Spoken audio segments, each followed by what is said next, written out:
ప్రభునామమునకు మహిమ కలుగును గాక. జకర్యా గ్రంథం 3వ అధ్యాయం 3వ వాక్యం మనం చదువుకుంటున్నాం. యెహోషువ మలిన వస్త్రములు ధరించిన వాడై దూత సమ్ముఖములో నిలబడి ఉండగా, దేవుని వాక్యములు మనం గమనించినప్పుడు ప్రధాన యాజకుడైనటువంటి యెహోషువ మలిన వస్త్రములు ధరించిన వాడై దేవుని సమ్ముఖంలో నిలబడి ఉండటం మనం చూస్తున్నాం. అయితే ప్రియమైనటువంటి దేవుని బిడ్డలారా, అతను అలా నిలబడి ఉండటం చూచి సాతానుడు ఫిర్యాదు చేస్తున్నట్టుగా మనం గమనిస్తున్నాం.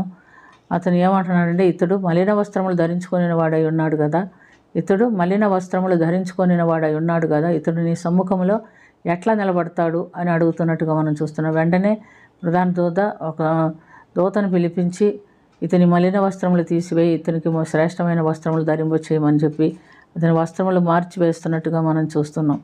కాబట్టి ప్రియమైనటువంటి దేవుని బిడ్డలారా, ఆయన ఏం చెప్తున్నా, యెహోషువతో ఏం చెప్తున్నాడంటే, సైన్యములకు అధిపతి యెహోవా సెలవిచ్చిందేమనగా, నా మార్గములో నడుచుచు నేను నీకు అప్పగించిన దానిని భద్రముగా గైకొని ఎడల నువ్వు నా మందిరం మీద అధికారివై నా ఆవరణములను కాపాడువాడు అవుతావు. మరియు ఇక్కడ నిలవడు వారికి కలిగినట్టు నా సన్నిధిని నిలుచు భాగ్యము నీకును ఇస్తును.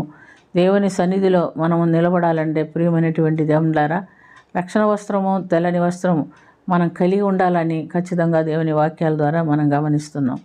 మరి నికోదేము, ధర్మశాస్త్ర ఉపదేశకుడైనటువంటి నికోదేము యేసు ప్రభు దగ్గరకు వచ్చి ఆయన అడుగుతున్నాడు, అయ్యా నిత్యజీవం పొందాలంటే నేనేం చేయాలి అని అడిగినప్పుడు యేసు ప్రభు ఏమన్నాడంటే, ఒకడు నీటి మూలముగాను ఆత్మ మూలముగాను తిరిగి జన్మిస్తే తప్ప దేవుని రాజ్యంలో ప్రవేశించలేడని నేను నిశ్చయముగా చెప్పుచున్నాను అన్నప్పుడు, వృద్ధుడనైన నేను మరలా నా తల్లి గర్భంలో తిరిగి జన్మించుట అని అడిగినప్పుడు ఆయన ప్రభు అంటున్నాడు, అందుకే నీటి మూలముగా జన్మించమని చెప్పింది.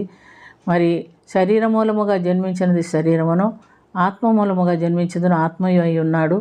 ఎవడైనా నీ నూతన అనుభవంలోనికి రానిదే దేవుని రాజ్యంలోనికి ప్రవేశించలేరు అని ఖచ్చితంగా చెప్తున్నట్టుగా మనం చూస్తున్నాం.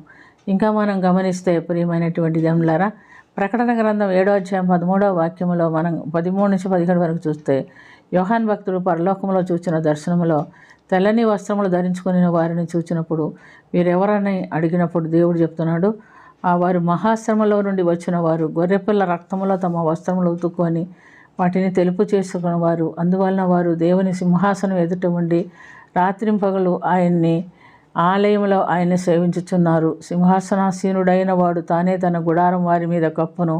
వారికి ఇంక మీదట ఆకలి అయినను దాహమైనను ఉండదు, సూర్యుని ఎండ అయినను ఏ వడగాలి అయినను ఉండదు. ఏలయనగా సింహాసన మధ్యమందుండు గొర్రెపిల్ల వారికి కాపరి అయి జీవజలముల బొగ్గలు ఎదుగు వారిని నడిపించును. దేవుడే వారి కనుల నుండి ప్రతి బాష్ప బిందువు తుడిచివేయును అని చెప్పినట్టుగా మనం గమనిస్తున్నాం. కాబట్టి మనలో ప్రతి ఒక్కరూ గొర్రెపిల్ల రక్తములో కడుక్కొనిన వారమై శుద్ధీకరించబడిన వారమై దేవుని సన్నిధిలో కనపడాలి అనేది చాలా ప్రాముఖ్యమైనటువంటి అంశం. కనుక ప్రియమైనటువంటి దేవులారా, నీతిమంతుడు లేడు, ఎవడును లేడు, ప్రతి ఒక్కడు పాపం చేసి దేవుని మహిమను పొందలేకపోతున్న వారి అని చూస్తున్నాను. అనగా పాపం చేస్తే మన మీద ఎవరు ఫిర్యాదు చేస్తాడు? సాతాను ఫిర్యాదుగా మన పక్కనే నిలిచి ఉంటాడు. అయితే యేసు రక్తములో మనం కడగబడితే తప్ప మన వస్త్రములు శుభ్రపరచబడినవి దేవ తెల్లని వస్త్రంగా మార్చబడవు.